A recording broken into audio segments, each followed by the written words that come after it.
Yo, what's going on, guys? Trey back again here to bring you another video. This one's doing a response to a YouTube subscriber of mine by the name of Slaughterhouse, and basically what he recommended was I do a video talking about the Walking Dead characters and how they change as a result of the zombie apocalypse that they live in.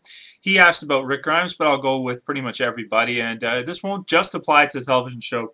This will also apply to the comic book, in which I have an example here. This one is called What We Become. So I'm going to call this isn't a review of that trade paperback.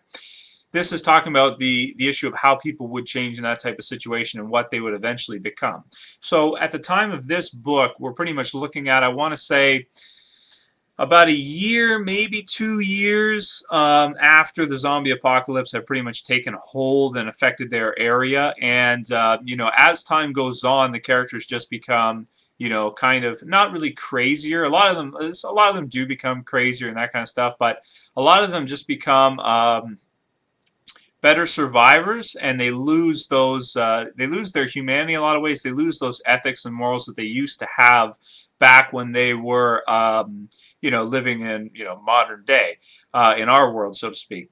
And the thing about it is that morals and ethics are a privilege of a rich society. They're a privilege. They're not the be-all end-all. Basically, if someone is starving, okay, those morals and ethics, they do not have the privilege to have those. They can't. They don't have that luxury.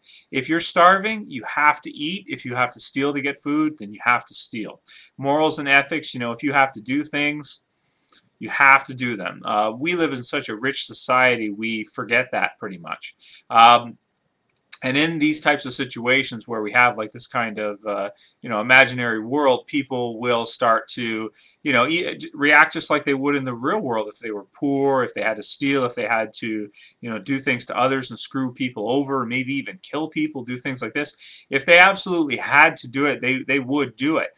And through the story, we start to see the progression, and even in the TV show, we have too of Rick Grimes as a police officer and Shane as well. And they go through pretty much the first season of the show, and Rick is still kind of that police officer type. He's got that kind of personality. Like, he's not just going to walk around killing people, this kind of stuff. He doesn't just shoot Merle. He handcuffs him. He doesn't, like. But then you've got the guys at the bar where pretty much as soon as they draw on him, he just blows them away. And this kid Randall that they may kill, but that will be kind of interesting to see what happens with him. That's an interesting storyline as well. But as time goes on, the characters become less and less sensitive to these kinds of morals and ethics, and more. Just about survival and doing what they have to do to survive, which is normal. It's just what they have to do. They don't have a choice in the matter. They really have to do it. I think in the TV show, what's kind of interesting is that Shane understands that.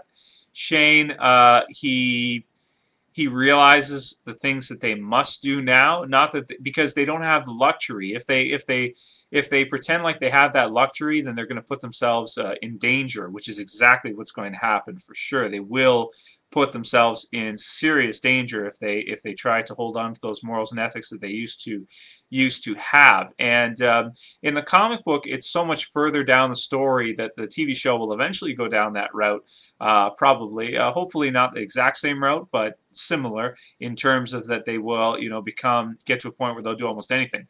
There's a point in the movie 28 Days Later where you get to see the main character who actually, his beginning is very similar to Rick's. He wakes up in a hospital, and he goes to, I think it's a church, this kind of stuff. And anyway, after a little while, after he finds his way around, he near the end of the movie, he basically becomes like an animal, and you get to see some scenes where he attacks some people and this kind of stuff, and he just like does some crazy stuff.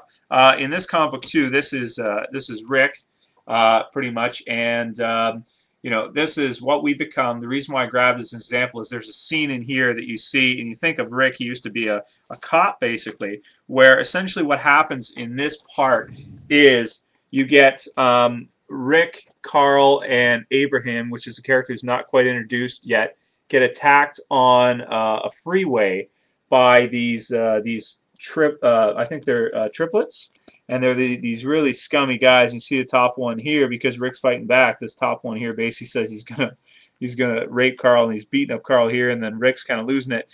And then here at the bottom, this is a cool part right here. You've got the guy who bear hugs Rick. So you've got Rick here in a bear hug, and he says, you know, what are you going to do now, type thing. And this is one of the coolest moments in all of The Walking Dead, in my opinion. And here it is right here.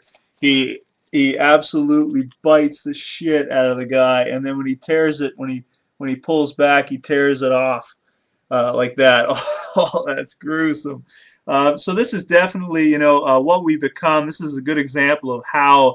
And then basically they blow him away, and you know, Rick ends up finishing him off, and you know, killing the third guy because of what they did. So, you know, that's in this one. This is trade paperback number 10. What we become. So that is just and that's my example for how, you know, the characters will change and become. You know, even more so. And the lesson for today, by the way, if someone does bear hug you in the street, in a street fight, feel free to bite them if you can. Actually, you know, some people might say that that's unrealistic, or zombie biting people is unrealistic, how it tears away. It's actually not. It's not. Human beings have a lot of strength in our jaw if we use it. Okay, if we actually bite down on something really, really hard, especially on open flesh, we will tear it pretty bad. There's actually certain martial arts and army training where they will train to bite, because obviously there's no rules in the street or in war. All's fair in love and war. So, you know, they will actually, you know, if they get in close confrontation and start wrestling with someone or something, they will bite, and they actually train their jaw for that. And it is extremely effective. That's why it's illegal in mixed martial arts, UFC fighting. You are not allowed to bite, because it is very, very damaging. And that's why, too, like with zombies, how they bite and they tear the flesh off, that's realistic. If you were to actually openly bite someone and actually, like, bite down on it hard, you would tear it right off pretty much. Kind of a dark topic. But anyway, so that's the lesson for today. If you get in a street fight and you have the opportunity, bite the person. Bite the rear off or something. Yeah. Anyway, that's it for this video, guys. What we become. And as time goes on, I think pretty much, depending on what happens to the characters, they're just going to get worse and worse. It's kind of cool to see what Carl, you know, how he changes over time from the beginning of the book to present time, where he does some things that, like, actually, interesting enough, there's two little boys in the comic book that are not in the TV show, and Carl actually shoots one of them. He kills them.